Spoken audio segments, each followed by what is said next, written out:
Le rejet et la reconstruction silencieuse. Ils m'ont rejeté. Je me suis reconstruit en silence. Quand personne n'est resté. Et pourtant, quelque chose en moi est demeuré. Au début, ce qui fait mal n'est pas l'absence de la personne, mais le silence qui suit. L'écho des mots non dits. Le vide de ce qui est resté suspendu entre une étreinte qui n'est pas venue et une promesse qui n'a pas été tenue. Le rejet a un son que personne n'entend de l'extérieur, mais qui vibre à l'intérieur comme un bruit constant. Il ne fait pas seulement partir quelqu'un, il laisse un espace. Et dans cet espace, le doute grandit. Étais-je insuffisant? Et si j'avais fait différemment? C'est ainsi que la douleur commence à se confondre avec l'identité. Et quand personne ne reste, il semble que même qui nous sommes commence à s'en aller avec eux. Sénèque, avec la sérénité de celui qui a déjà traversé ses absences, a écrit « Le rejet de l'extérieur est une chance de retrouvailles intérieures. » Et peut-être l'âme le savait-elle déjà, mais le corps voulait quelqu'un. Il voulait la permanence. Il voulait du réconfort. Et quand il n'en a pas eu, il a gelé. Marc Aurèle, dans sa lucide discrétion, disait « Tu as du pouvoir sur ton esprit, pas sur les événements. Comprends cela et tu trouveras de la force. » Mais comprendre prend du temps, parce qu'au début, l'esprit veut contrôler. Il veut des explications, il veut l'impossible, revenir en arrière et tout refaire. Et pendant ce temps, la douleur grandit en silence. Elle grandit sans bruit. Elle grandit jusqu'à tout occuper. La reconstruction ne commence pas avec la force. Elle commence avec les décombres. Elle commence par terre, quand on ne sait pas encore si on va se relever. Elle commence par des questions sans réponse. Elle commence par des nuits où le sommeil ne vient pas. Par des jours où le corps est là, mais où l'âme essaie encore de revenir. C'est un processus muet, invisible, comme un arbre qui pousse sous terre avant de percer la surface. Rien ne semble changer à l'extérieur, mais à l'intérieur, quelque chose insiste pour respirer. C'est comme si la douleur creusait de l'espace pour que quelque chose de plus solide puisse naître. Quelque chose qui n'a plus besoin de se soutenir par les promesses des autres. La douleur du rejet n'est pas seulement la fin de quelque chose, c'est le début d'autre chose, quelque chose de plus profond, quelque chose qui ne dépend plus du retour de personne, quelque chose qui se lève lentement, mais avec des racines qui ne se brisent pas à la première tempête. Le rejet montre ce qui nous manque, mais il révèle aussi ce qui est déjà prêt à naître. Et la guérison commence quand nous arrêtons de demander qu'il revienne, quand nous arrêtons de courir après ce qui est parti, quand nous nous asseyons dans l'obscurité et pour la première fois, nous demandons « qu'est-ce qui est resté ?» Ce qui est resté est ce qui importe, ce qui est resté est ce qui va nous reconstruire et, aussi peu que cela puisse paraître maintenant, ce peu respire encore. Il palpite encore, il a encore un nom, c'est encore toi. Et ça, c'est le début. La douleur de ne pas être choisi et l'écho que cela laisse dans l'âme. Il y a un moment où le corps ressent avant que l'esprit ne comprenne. Quand quelqu'un ne nous choisit pas, ce n'est pas seulement l'absence qui nous blesse, c'est la signification que nous donnons à cette absence. C'est comme si le nom de l'autre devenait un miroir déformé, nous faisant croire qu'il y a quelque chose qui ne va pas chez nous. Et ce miroir silencieux et insistant commence à nous accompagner dans la façon dont nous nous regardons dans le vrai miroir, dans la façon dont nous hésitons à nous donner à nouveau, dans la façon dont, même en présence d'affection, nous nous attendons encore à être quittés. Le rejet crée des brèches là où il y avait autrefois de la certitude. Et l'esprit, désespéré par la logique, commence à revisiter chaque scène, chaque geste, chaque mot. Comme si, en refaisant les pas, il était possible de changer la fin. Mais l'histoire ne change pas. Et la répétition de la douleur ne fait qu'augmenter le silence. Et le silence, quand il n'est pas écouté avec compassion, se transforme en abandon intérieur. Peu à peu, l'estime de soi s'éteint. Pas d'un coup, mais à petite dose. Un jour sans espoir, un autre sans désir. Un sourire forcé ici, un regard vide là. Jusqu'à ce que personne ne le remarque, mais quelque chose en vous est devenu cendre. Être rejeté ne fait pas seulement mal parce que l'autre est parti. Ça fait mal à cause de ce que cela éveille en nous, à cause du doute qui s'installe. Est-ce que quelqu'un, un jour, verra qui je suis et, malgré tout, restera? Cette question résonne, et l'écho est ce qui blesse, parce qu'il se propage dans les relations futures, dans les silences non dits, dans les tentatives de se modeler pour plaire. Mais il y a un point d'inflexion, un moment silencieux et profondément intime, où quelque chose en nous décide de ne plus fuir la douleur, décide de ne plus essayer d'effacer, décide simplement de ressentir. Se permettre de souffrir sans se détruire est un geste de courage. C'est reconnaître que ressentir ne nous rend pas faibles. Cela nous rend humains. Et ce n'est que lorsque la douleur est accueillie qu'elle commence à se transformer. Elle ne disparaît pas, mais elle change de forme. Elle cesse d'être un courant et devient un pont vers l'intérieur, vers ce qui est encore là, vers ce qui est resté même après le départ, parce qu'il y a quelque chose qui est resté, il y a quelque chose qui a résisté au rejet. Et ce quelque chose, aussi petit qu'il puisse paraître, est la graine de la reconstruction. Une reconstruction qui ne commence pas avec des réponses, mais avec la simple et profonde décision de demeurer, même blessé, même seul, même en silence, demeurer. L'erreur invisible de tenter d'être meilleur pour celui qui est déjà parti. Après le départ de quelqu'un, il est courant que le corps reste là, mais que l'âme court après. Et dans cette course, souvent silencieuse, naît l'effort de changer. Non pas un changement sincère qui fleurit de l'intérieur, mais une tentative anxieuse d'être ce qui peut-être ferait revenir l'autre. Nous portons des sourires qui ne sont pas les nôtres, répétons des comportements qui ne nous représentent pas, modelons notre essence, comme si elle était défectueuse. Et nous appelons cela évolution. Mais au fond, ce n'est que de la peur déguisée en effort, ce n'est que de la carence travestie en vertu. L'esprit crée l'illusion que si nous devenons suffisamment bons, l'autre reconsidérera, se souviendra, reviendra. Et dans ce processus, chaque pas d'amélioration s'éloigne de l'axe. Parce que ce n'est pas fait par amour-propre, c'est fait par désespoir, par un désir inconscient d'être accepté par quelqu'un qui n'est plus là. Sénèque avertissait avec fermeté, ce qui est fait pour plaire est rarement fait avec vertu. Et il avait raison. Car la vertu ne mendie pas, la vertu ne supplie pas de retour, elle marche avec intégrité, même si cela signifie marcher seul. Quand le changement était motivé par la peur de ne pas être aimé, il cesse d'être une guérison et devient un masque lourd, qui exige des efforts, c'est-à-dire pour être maintenu, qui consomme de l'énergie émotionnelle, qui crée un abîme entre qui nous sommes et qui nous essayons de paraître. Et cet abîme, avec le temps, coûte cher, celui de l'auto-aliénation. Nous perdons le contact avec notre vérité, avec nos limites, avec nos désirs, jusqu'à ce qu'un jour, même si l'autre revenait, il ne reconnaisse peut-être plus qui nous sommes, parce que nous-mêmes ne nous reconnaissons plus. Changer pour quelqu'un, c'est abandonner son propre axe.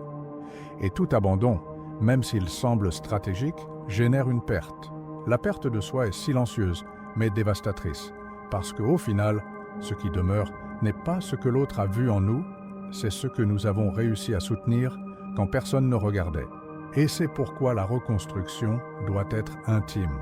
Elle doit être honnête. Elle doit être faite non pour impressionner, mais pour appartenir à nouveau à soi-même. C'est le retour qui compte, le retour vers l'intérieur, vers la maison intérieure qui n'aurait jamais dû être quittée.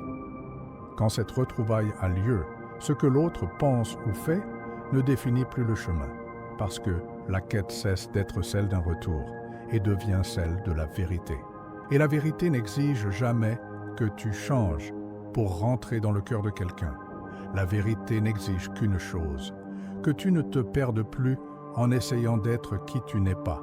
Le silence, qui étouffe et aussi qui sauve. Au début, le silence est un cri qui résonne sans son, mais que le corps écoute comme une sirène. C'est le bruit de l'absence, le bruit du rejet, le son d'une présence qui ne revient pas.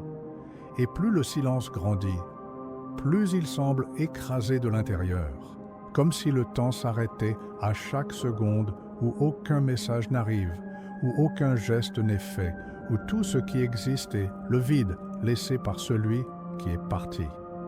Le silence, dans ce premier instant, semble être une punition, il semble un châtiment. Mais il ne l'est pas. Il est un passage, parce que petit à petit, le silence se transforme. Il cesse d'être le lieu du manque et devient un espace de retrouvailles. Au début, il fait mal parce qu'il nous oblige à écouter ce que nous avons toujours étouffé. Mais ensuite, il commence à nettoyer, à révéler, à montrer ce qui se cache derrière le bruit de la nostalgie, de la colère, du doute. Quand il n'y a plus personne pour écouter, nous commençons à nous écouter nous-mêmes. Et cette écoute est, peut-être, le geste le plus radical d'amour-propre que l'on puisse vivre.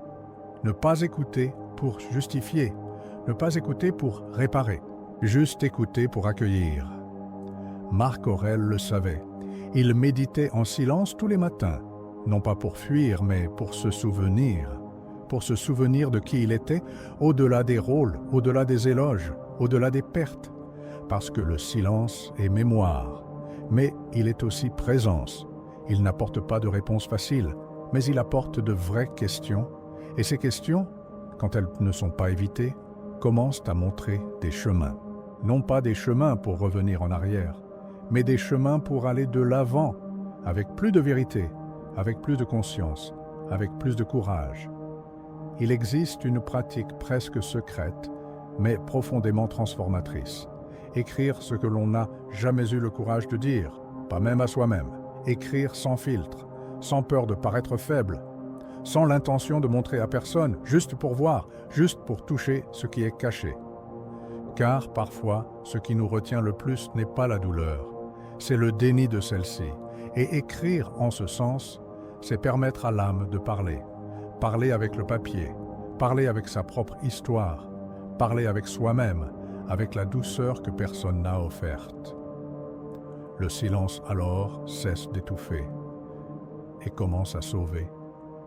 Non pas de manière magique, mais de manière progressive. Il devient un abri au lieu d'une menace.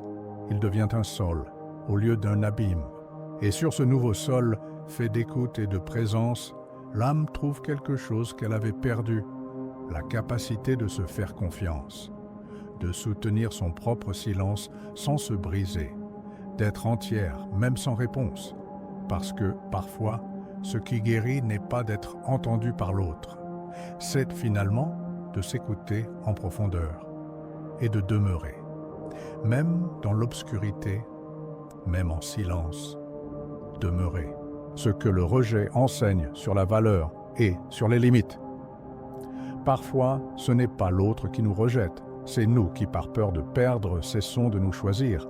Et quand cela se répète, quand l'amour-propre est constamment reporté pour s'adapter à des espaces qui ne nous soutiennent pas, le rejet devient un reflet. Ce n'est plus seulement la fin d'une relation, c'est le symptôme de quelque chose de plus profond, le manque de limites claires, la difficulté de dire non, l'habitude de permettre, d'accepter trop, d'avaler trop, de se taire trop. Tout cela pour ne pas être laissé, tout cela pour ne pas être exclu. Mais dans cette tentative de rester, nous finissons par nous perdre. La douleur du rejet fait remonter à la surface ce qui était invisible. Elle montre les gestes qui ont fait mal, mais ont été réduits au silence. Elle montre les concessions que nous avons faites sans nous en rendre compte. Elle montre la tolérance qui a dépassé ce qui était sain. Et elle montre surtout à quel point nous pensions que nous méritions peu.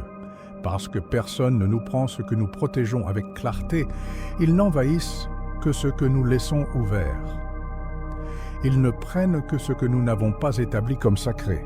Le rejet alors peut être une libération, mais seulement après que la colère cède la place à la lucidité, seulement après que nous cessons de nous blâmer et commençons à nous écouter.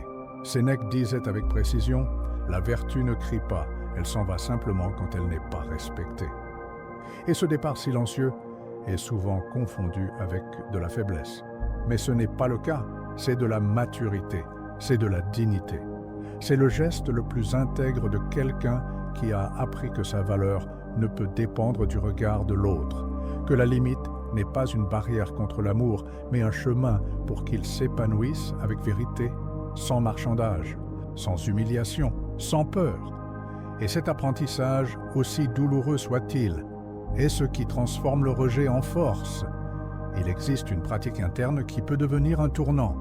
Se souvenir de tout ce que vous avez toléré par peur d'être abandonné, non pas pour vous culpabiliser, mais pour comprendre, pour identifier le schéma, pour voir clairement où vous avez commencé à vous éloigner de vous-même. Parce que nous ne pouvons nous reconstruire avec vérité que lorsque nous reconnaissons où nous nous sommes brisés. Et presque toujours, nous nous brisons d'abord de l'intérieur, à l'endroit où nous avons cessé de dire « ça suffit », où nous avons cessé de dire « pas ici », où nous avons cessé de dire « j'importe aussi ». Le rejet enseigne. Il enseigne sur l'autre, oui, mais bien plus sur nous, sur ce que nous devons protéger, sur ce que nous ne pouvons plus permettre, sur ce que nous voulons construire à partir de maintenant. Et cet apprentissage n'a pas besoin d'applaudissements, il n'a pas besoin de témoins, il suffit qu'il soit vécu avec honnêteté, avec fermeté, avec ce genre d'amour qui, même blessé, décide de se relever, non pour prouver quoi que ce soit, mais pour exister avec plus de présence, avec plus de clarté et avec le courage silencieux de ne plus jamais se laisser pour plus tard. La métaphore du sol brisé et la fleur qui en est née. Il y a des scènes qui ressemblent à des fins, quand tout s'effondre, quand quelqu'un s'en va, quand ce qui était autrefois une certitude se transforme en silence. À cet instant, tout se brise, et le sol, qui semblait ferme, se fissure. Il se fissure non seulement à l'extérieur, mais aussi à l'intérieur. L'âme se plie, le corps se courbe, l'espoir se rétracte, et la douleur occupe l'espace qui était autrefois la demeure des rêves. Mais même dans ce scénario de rupture, quelque chose insiste, quelque chose de silencieux, quelque chose d'invisible, quelque chose qui ne fait pas de bruit mais résiste. Parce qu'il y a de la vie même dans les fissures, il y a de la vie même dans ceux qui seront.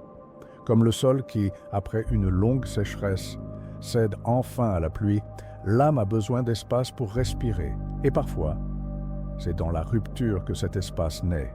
C'est là, dans la fente, que l'air entre, que la lumière pénètre, que la fleur germe. Non pas malgré la douleur, mais à cause d'elle.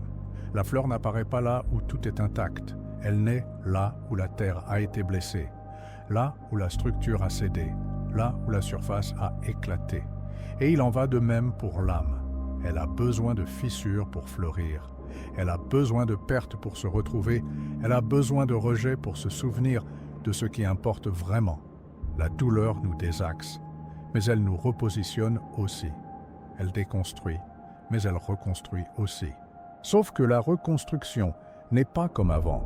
Ce n'est pas une copie de ce qui a été. C'est autre chose. Plus profond, plus conscient, plus sincère. Et même si elle est encore fragile, cette nouvelle version porte déjà quelque chose que la précédente n'avait pas. La racine. Une racine dans sa propre valeur. Une racine dans sa propre vérité. Une racine dans ce qui, même brisé, est resté. Parce que toute perte n'est pas une ruine. Certaines pertes ne sont qu'un début déguisé en fin. Le rejet, en ce sens, est comme la rupture de la terre. Ça fait mal, oui, mais ça prépare. Ça prépare le terrain, ça prépare l'espace, ça prépare le cœur. Et puis, un jour, sans prévenir, quelque chose fleurit. Une nouvelle façon d'aimer, une nouvelle manière d'être avec soi, une nouvelle respiration, un nouveau regard, et surtout, une nouvelle certitude, celle que, même brisé, tu es toujours un sol fertile, tu es toujours un abri, tu es toujours possible, tu es. Et si tout cela n'était pas une fin, mais un nouveau départ? Et si la douleur qui t'a fait tomber était exactement ce qui t'a permis de créer des racines plus profondes? Et si la fleur qui naît maintenant n'existait que parce que, un jour, tu t'es permis de partir? Le sol s'est brisé, mais l'âme a résisté. Et cela est déjà un miracle. Déjà une renaissance, déjà une fleur. Ils sont partis, mais je suis resté avec moi. Et ce fut le début. Au final, ce qui est resté n'était pas le vide de l'absence. C'était la présence qui a résisté. Ce fut la permanence silencieuse de celui qui a décidé, même au milieu des débris, de rester entier. Parce qu'il y a eu un moment où tout aurait pu s'effondrer, et à l'intérieur, ça s'est même effondré. Mais quelque chose est resté, quelque chose a tenu bon, quelque chose qui ne dépendait pas de l'affection d'autrui, de la reconnaissance, de la validation, quelque chose d'essentiel. Quelque chose que seul celui qui traverse le rejet les yeux ouverts est capable de trouver, soi-même. Sénèque disait « Personne n'est plus rejeté que celui qui ne s'est jamais accepté ». Et c'est peut-être ce qui a fait le plus mal, avoir espéré que l'autre nous accueillerait alors que nous ne savions pas encore nous accueillir nous-mêmes. Avoir déposé dans l'amour de l'autre l'espoir de nous sentir enfin suffisants. Mais quand cette attente se défait, ce qui reste peut sembler une dévastation, et c'en est une. Mais c'est aussi une libération, car la douleur du rejet, lorsqu'elle est traversée avec conscience, laisse des traces de clarté. Elle montre avec exactitude où nous avons été absents de nous-mêmes. Marc Aurèle nous enseignait que la souffrance nous forme, mais seulement si nous l'utilisons comme un miroir.